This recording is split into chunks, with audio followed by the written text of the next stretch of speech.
Futuristic. He was politically incorrect. He was not a politician in the corporation.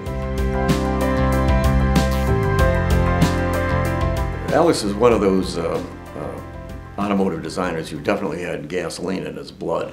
And it started at a very early age. As a matter of fact, when he was 19 years old, he set up a small design studio at a Duesenberg sales room in Chicago. And he actually started designing cars right on the spot. He was into speed. He knew his shapes. He knew form. He knew body sections. He knew how to put things together. The best way I can describe Alex is that he was definitely futuristic.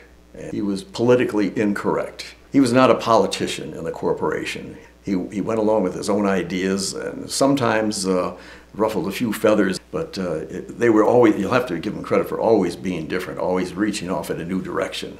It's fair to say that Alex's design mind worked a little differently from most designers because he could adjust from aircraft to automobiles, but he was thinking out beyond where normal people go.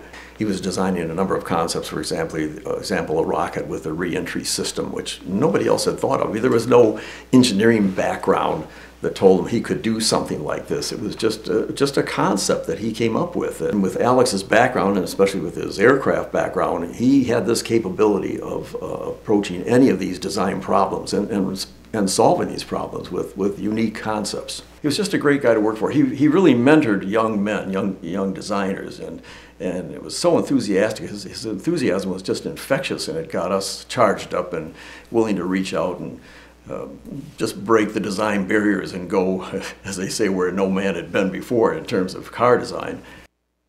I think Alex will always be remembered for his design of the Tucker because it was such a dramatic departure from anything else on the road in those days.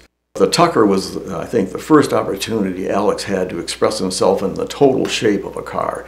And I think that, especially in the front end, Alex had a real opportunity to get a lot of his aerodynamic shapes into that car. And as a matter of fact, the Tucker, turned out to have a very low coefficient of drag. A very unique look. It was the most unique car on the road. Actually, one of the most exciting concept cars that Alex ever did was the Futura, which looked like some kind of spaceship back in those days. It was so exciting, as a matter of fact, George Barris actually converted that car into the Batmobile.